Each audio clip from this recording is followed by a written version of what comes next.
द्वारका में मंगल उत्सव मन रहा है।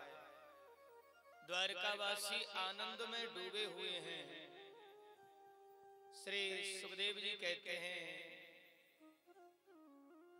परीक्षित धीरे धीरे समय निकला और भगवान द्वारकाधीश के यहाँ एक पुत्र रत्न प्रकट हुआ।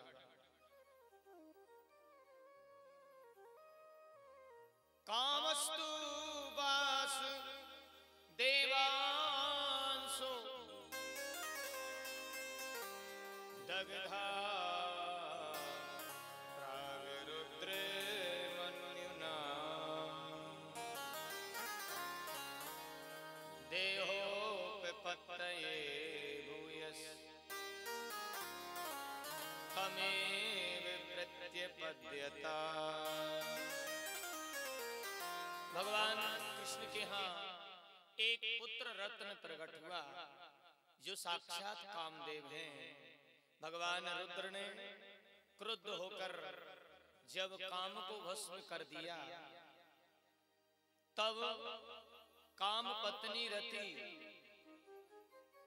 बहुत रोई।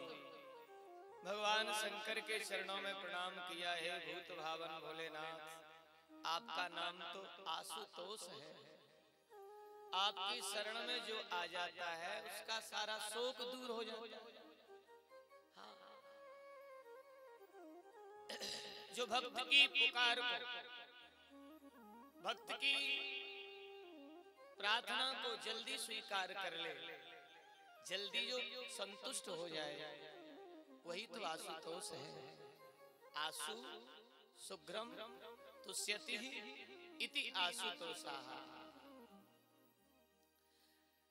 तो भगवान शंकर प्रसन्नचित होकर बोले, देवी जी चिंता न करें आप, जो होना था सो हो गया। अब हम वचन देते हैं, तुम्हारा पति द्वापर में कृष्ण के यहाँ पुत्र बनेगा। कृष्ण तने होए ही पति तोरा, बचन अन्यथा होए न मोरा। देवी, भगवान कृष्ण के हाथ तुम्हारा पति कामदेव पुत्र बन के आएगा। भोलेनाथ का वचन सत्य हुआ और वही कामदेव रुक्मिणी के गर्भ से प्रद्युम्न के रूप में प्रकट हुए। प्रकृष्ट दुम्न यस्य सह प्रकाशः इति प्रद्युम्नः। जिसने अपने जीवन में प्रकाश किया, प्रगति की, उत्तरोत्तर उत्सर्ग किया, वही तो प्रद्युम्न है। अब आप तो जानते हैं कृष्ण के शत्रुओं की भी कोई कमी नहीं। भगवान द्वारकाधीश के जीवन में उत्तरोत्तर प्रगति हुई तो कृष्ण के शत्रुओं की भी लान लग गई। और सज्जनों, शत्रु कारण से नहीं, बिना कारण के भी हो जाते हैं। पहले इतना तो था ही नहीं, अब इतना क्यों हो गया, ये भी शत्रुता का कारण है। एक कन्हैया का शत्रु सम्रासुर, हाँ, वह दैत्य भगवान नारायण के द्वारकाधीश के प्रसूति का ग्रह से कृष्ण पुत्र प्रद्युम्न का हरण करके अनंत आकाश में ले गया। उधर से आ रहे थे नारद, इधर से जा रहे थे सम्रासुर दैत्य। नारद ने आवाज लगाई, रुको रुको रुको रुको रुको। पर आप तो जानते हैं, दैत्य हो या देवता हो, नारद से तो कोई बात छुपा ही नहीं सकता। हर किसी के मन की जानने वाले हैं नारद। नारद ने रोका तो सम्रासुर रुका। कहो बाबा कैसे हैं? बोले श्रीमान नारायण ठीक ठाक है। आप कहां से चले आ रहे हैं? कहो कैसे? सम्रासुर कहता है, नारद कृष्ण मेरा परम शत्रु है। हाँ सो तो है। बोले मैंने कृष्ण पुत्र प्रद्युम्न का प्रसूति का ग्रह से हरण कर लिया। अच्छा किया। सठे साठ्यम समाचरित, सठ के साथ सठता का ही व्यवहार किया जाता है। इसलिए अच्छा किया आपने। कहाँ है बालक? देखा नारद ने, नारद मन ही मन मुस्कुराए, कहा ओ बिल्कुल दिखने में डिक्टो उस छलिया कृष्ण जैसा ही है। समरासुर समझ रहे हैं कि अब ये तो हमारे दल के हैं नारद। समरासुर को नारद के वचनों पर विश्वास हो गया। ऐसा कौन है जो नारद के चक्कर में ना फंसे? जो किसी के चक्कर में ना फंसे, नारद उसको अपने चक्कर में फंसा लेते हैं। नारद में जो विशेषता है। समरासुर नारद से बोला, बाबा आप ऐसे क्यों देख रहे हैं? नारद ने कहा, एक काम करिए, शुभ काम में देरी नहीं किया करते। आप आकाश में उड़ रहे हो, नीचे समुद्र है, इस बालक को समुद्र में फेंक दिया जाए। बड़े बड़े मगरमच्छ रहते हैं, निगल जाएंगे बालक को। नारद के कहे अनुसार समरासुर ने कृष्ण पुत्र प्रद्युम्न को समुद्र में ही अनंत आकाश से नीचे फेंक दिया। एक तिमिंगल नाम की विशाल मछली उछली, बालक को साजा कहीं साजा निकल गई। हाँ,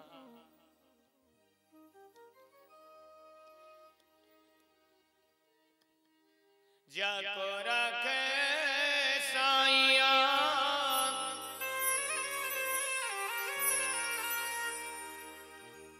मार सके नहीं कोई,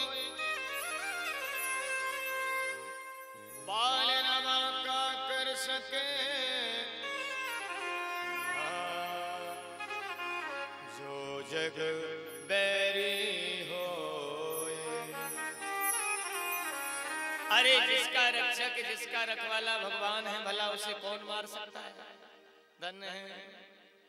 इधर दूसरे दिन एक मछुआरे ने समुद्र में जाल डाला, ऐसा योग बना जाल में वही मछली फंस गई। और मछुआरे ने वह मछली सीधे समरासुर के घर भेज दी। अब समरासुर के यहाँ रसोई का काम करती थी विद्यावती।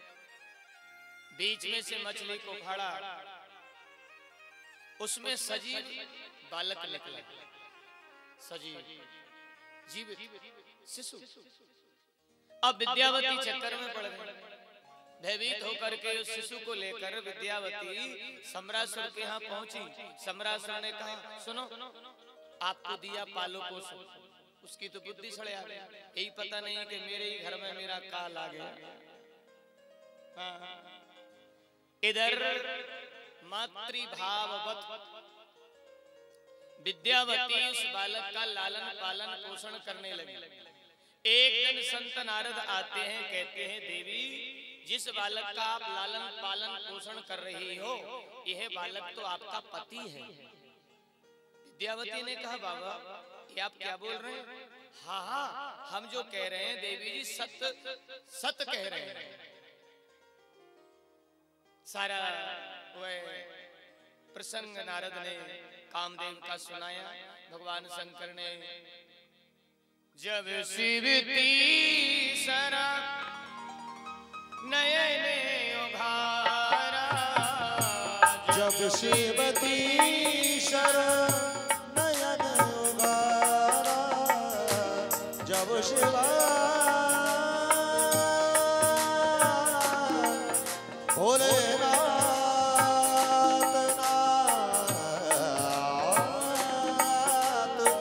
जय भोलेनाथ, जब शिवती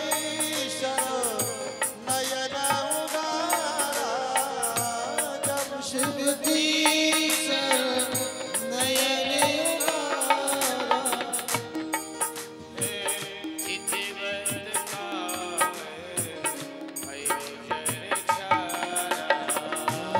जल काम पयौ जल चारा चितवत काम पयौ जल चारा चितवत काम पयौ जल